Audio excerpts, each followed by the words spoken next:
श्रीकृष्णाचे शब्द जे तुमचे जीवन बदलून टाकतील.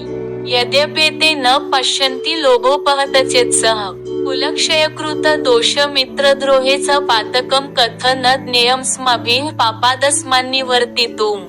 कुलक्षयकृत दोष प्रपश्यद्भिर्जनार्दन. हे जनार्दन, जरी लोभाने प्रभावित झालेल्या या लोकांना आपल्या कुटुंबाची हत्या करण्यामध्ये आणि आपल्याच मित्रांशी भांडण करण्यामध्ये दोष दिसत नसला तरीसुद्धा कुटुंबाचा नाश केल्यामुळे होणाऱ्या अपराधांची जाण असताना आम्ही अशा पापकृत्यामध्ये का सहभागी व्हावे?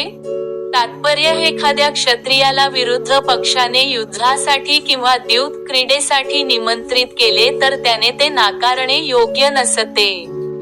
अशा बंधनामुळे अर्जुन युद्ध करण्यास नकार देऊ शकला नाही, कारण दुर्योधनाच्या पक्षाने त्याला युद्ध करण्यासाठी आव्हान दिले होते.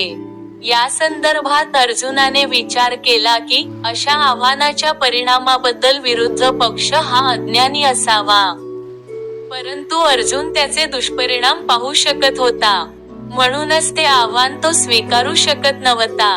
बंधनाचा परिणाम जेव्हा चांगला असतो तेव्हा असे बंधन अनिवार्य ठरू शकते, पण अशा बंधनांचा परिणाम जेव्हा अनिष्ट असतो तेव्हा ते अनिवार्य किंवा बंधनकारक ठरविता येत नाही.